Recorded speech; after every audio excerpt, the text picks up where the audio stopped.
Echo chambers and filter bubbles are held by some in the mainstream media and government to be one of the key elements responsible for the emergence of increased polarisation, increased partisanship, increased intolerance of opposing views, and the increased spreading of misinformation. Sunstein loosely described echo chambers as networks of people with the same view where content that supports their position is echoed or reflected back to them in the network or chamber, thus reinforcing their views on a topic. Paris has stated that filter bubbles involve search algorithms recommending content pertaining to political topics that is filtered to screen out online content that supports opposing views.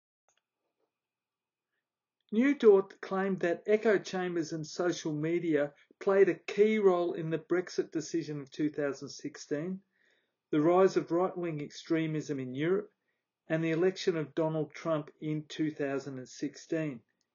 Echo chambers and social media were used to spread, quote, computational propaganda, unquote.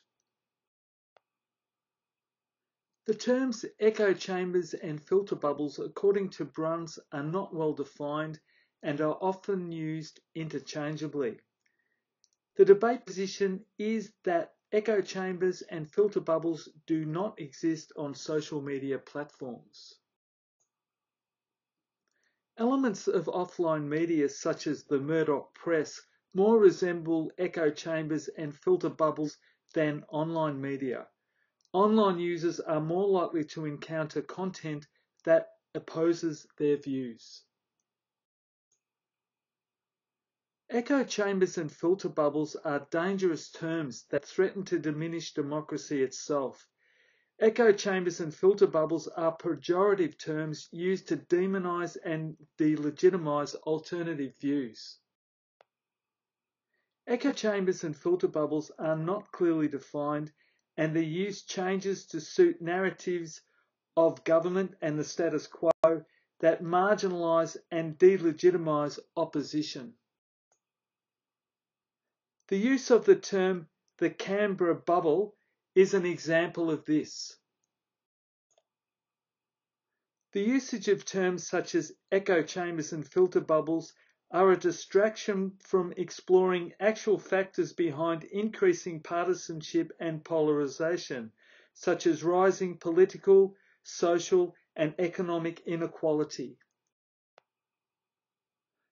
Bruns states that the proponents of echo chambers and filter bubbles have not come up with clear and universally accepted definitions of echo chambers and filter bubbles. Bruns' definition of echo chambers and filter bubbles are used in this presentation. Bruns describes an echo chamber as a group of participants who choose to preferentially connect with each other and exclude others. The more fully formed the network is, the more isolated members are from external views. Bruns describes a filter bubble as a group of participants who choose to preferentially communicate with each other and exclude others. The more consistently a choice to preferentially communicate with each other is made, the more likely the views of the group will circulate amongst members. Proponents of the existence of echo chambers and filter bubbles, such as Sunstein and Garamella et al., state or imply a technological determinist line, that it is the technology, such as the search engines and the social media platforms, that have led to the creation of echo chambers and filter bubbles. Sunstein stated that echo chambers have enabled like-minded people to segregate, which has resulted in an increase of fragmentation, polarisation, and partisanship. The results of Garamella et al. Study supports Sunstein's assertion of the existence of online echo chambers. Garamella et al. Justify their findings by stating there is a correlation between the political views of users of the Twitter platform and the consumption of content that supports the political views of respective users. However, users of both online and offline media would be far more likely to consume content that supported their political viewpoint. Both Garamella et al. And Sunstein also state that algorithms or logarithmic filtering play a key role in the creation of echo chambers and/or filter bubbles. Sunstein has not provided evidence to support his claims other than generalizations and anecdotes. However, Garamella et al.'s study of Twitter analysed 2.5 billion tweets over 8 years. A major flaw of Garamella et al.'s study and Sunstein's assertions is that they did not discuss the implications of users of social media platforms coming across online content that did not support their political views. Flaxman et al.'s study found that social media platforms and aggregation from search engines such as Google News exposed users to more content that expressed an alternative view than from direct searches of online news sites run by the mainstream media. It is hard to see how echo chambers and filter bubbles can exist on social media platforms if social media sites and aggregation are the major source of content that opposes the political views of users.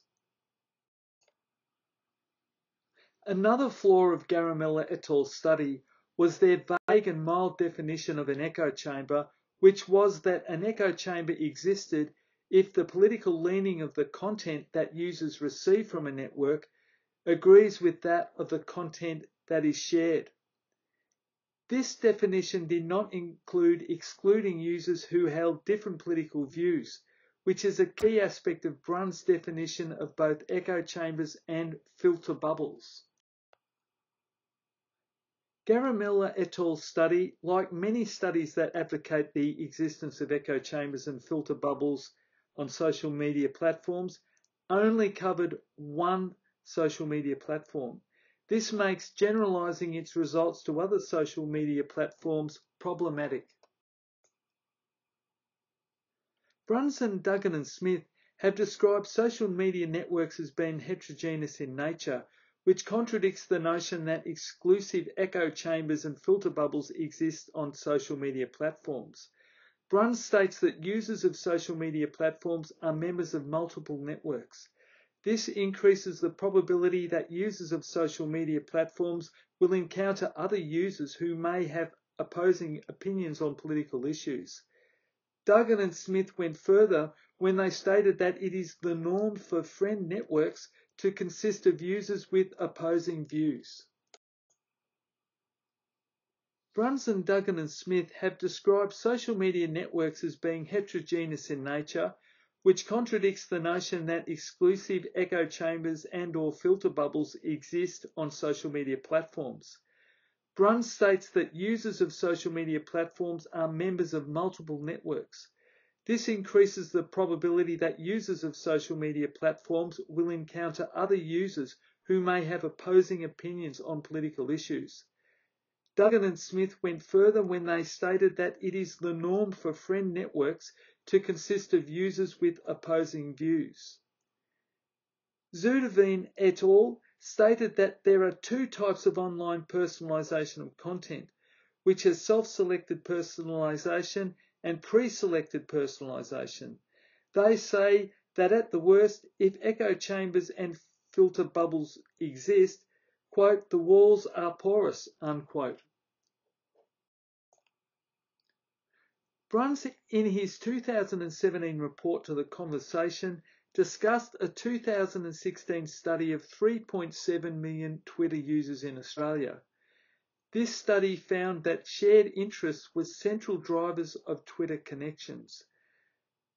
The study contained a map of the 2016 Australian Twitter network that revealed the main areas of interest that drove conversations on Twitter.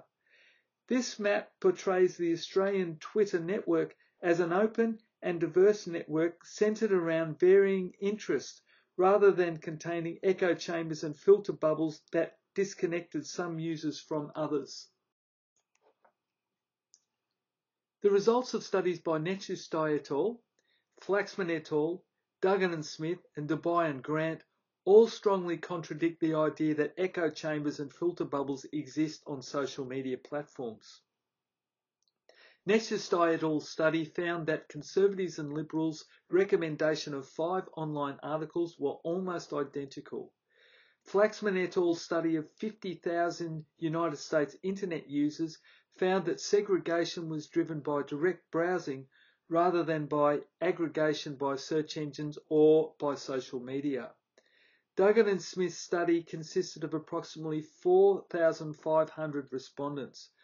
1 in 5 of the respondents stated they had changed their position on a political issue or on a candidate after viewing online content.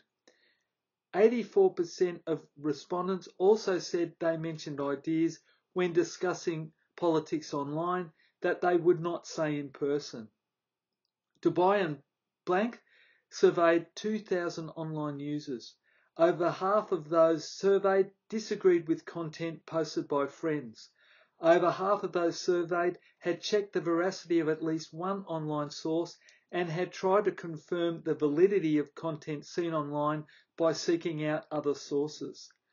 All of these findings also focused on the overall online activity of users, rather than focusing on online activity on just one social media platform. All of these studies strongly dispute the existence of online echo chambers and filter bubbles that reinforce existing views of users. In summing up, the results of studies indicate that echo chambers and filter bubbles are not facilitated by search algorithms and do not appear to exist on social media platforms. If echo chambers and filter bubbles do exist at all, they are more likely to flourish in privately owned mainstream mass media organisations such as News Limited that is run by Sir Rupert Murdoch. Hopefully the recently established Australian Senate inquiry into News Limited will investigate if echo chambers and filter bubbles are prevalent in its media outlets in general and in Sky After Dark in particular.